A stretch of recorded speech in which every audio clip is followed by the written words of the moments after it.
susun lang kay naanam ko diriya. Isa pa kilala ko ni kailan na ako kay ang akong amo bilang akong amo kay akong mga anak po sa akong amo. Sobra kabuutan kay sila ba guys.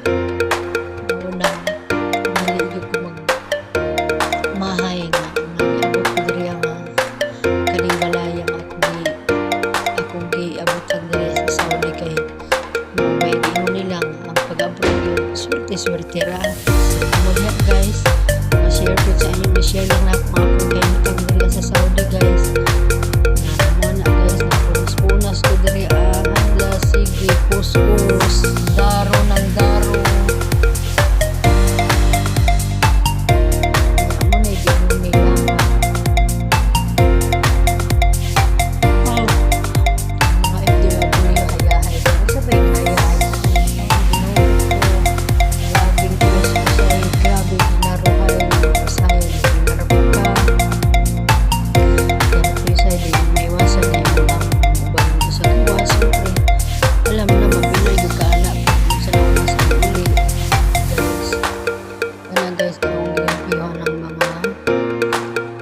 istanda ng lamisa guys. Manay pinaka kaning area guys, kana akong giimpiyong nga area guys. O na pag may mga bisita diha gid permidad ko ni diha permi mag-stay ang mga bisita. Pag may mo ang bisita diha rampa na ko diha guys kay makita na kung asa na po yung trapuhon lahat guys. Ako nang sunod na siya guys.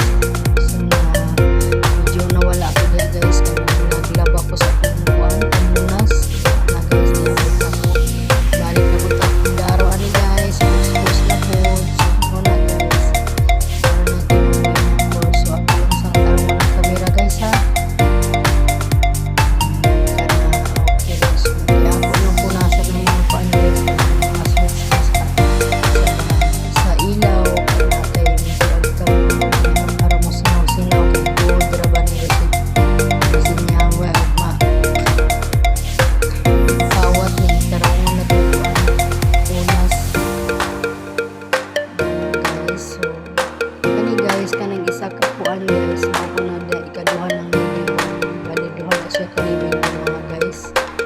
So ayan guys, sa lahat pala hindi nakapag-subscribe sa aking YouTube channel, i-subscribe na kayo at huwag nyo kalimutan i-hit yung notification bell, i-hit yun na rin yung bell button para updated kayo sa lahat ng ating mga video mga guys. So ayan mga guys, andyan na naman ako ulit. So ayan guys, lilipat naman tayo sa kabila. Sa kabilang living room na naman tayo mga guys. So yan siya guys. Nilipat ko lang yung camera dito sa kabila guys.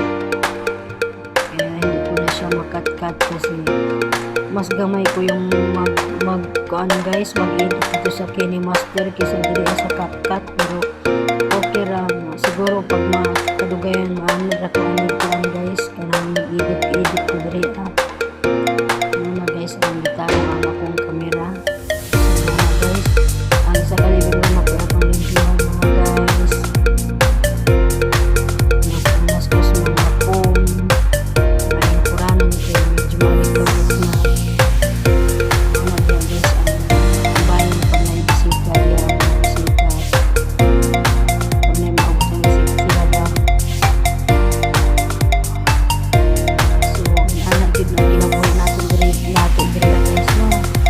Dilig na din ang atong mga pamilya dito. Murag isi-isiwan na nila mga yung kwarta. Nakisyo mo ni may problema. Wala na ikadang talain kundi mga OFW lang. Pero wala sila magtanaw ang atong ginabuhat ginoo ko. Lupig patas mga ayan guys. Kakabunas, kakahugas, kakabanlaw ko lang ng basahan guys.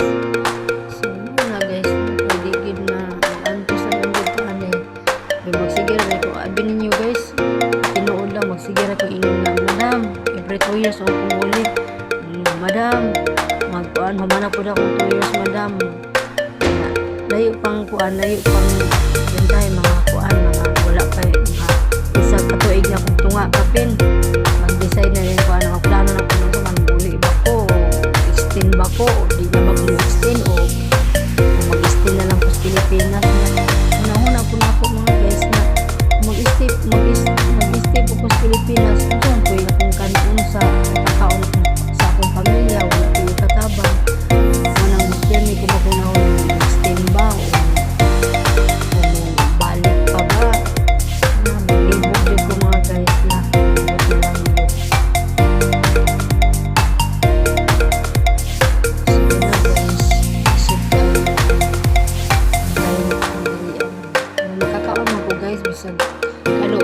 Tapos makakaon ko sa isa ka adlaw kaduha, okay na kayo sa ako. Kontento na ko, basta importante makakaon ko buntag ug buntag og kanang gabi. Ang importante wala ka gipasakitan sa imong amo. Mao ni pinakaswerte nato sa atong life diri as kuan, diri sa bansa ng Middle East, sa mga kanya-kanya nato yung mga employer, di ba mga guys? So ayan mga guys, medyo wala ako dyan, kaya banda ako ng basahan mga guys. So dugay-dugay na po ako na malipyuhin nyo kay sa mga guys, kay sa sobrang kadako ning kay dili ra ba yan ay kaninga mga guys, napakaano mo kabalong na dako kay yung mansyon ni madam diri. Ako ay magsigit kuskus guys. Sa una mga guys na ako ikauban niya. Iuli naman siya atong December. So kana guys, kita palhin ako dito sa Pikas nga sa may mga lababo guys. Kaya nasa na po ang mga lababo guys. So wala ginagawa sa mga nagkauban.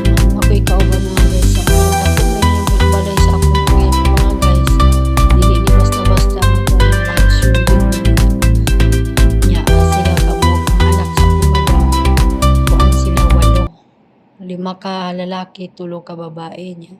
Naman ko ikauban diri mga guys, 5 years pud mi nag-uban. Pinay pud siya mga guys, pero kanang kuan uli na siya atong December mga guys, pero wala naman siya ni balik. So na po gikuha akong madam nga bag-o. Pinay pud gihapon, pero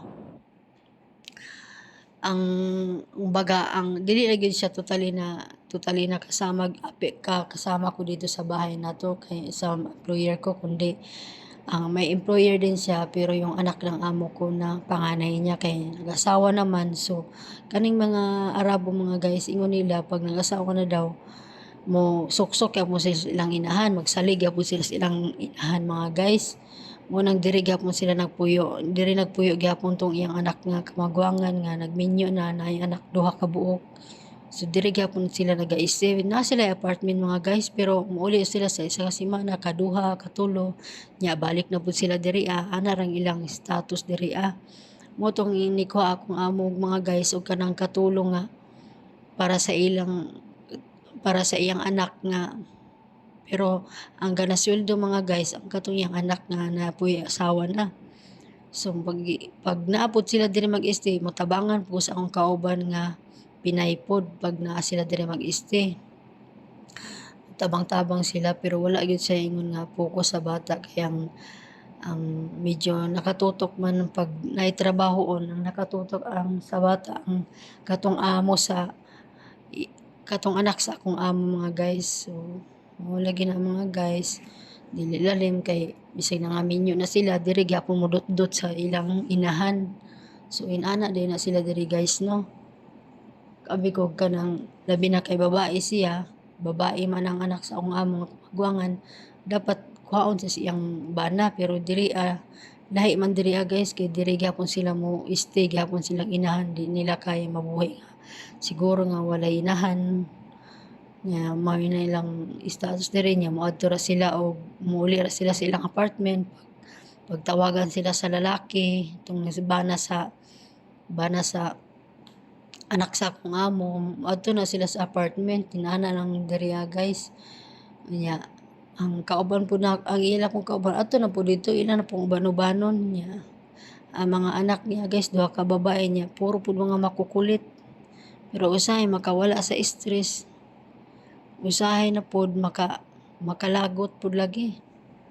So ana mga guys, so human ako guys, salamat pa panonood nyo, thank you for watching, babus, God bless us all.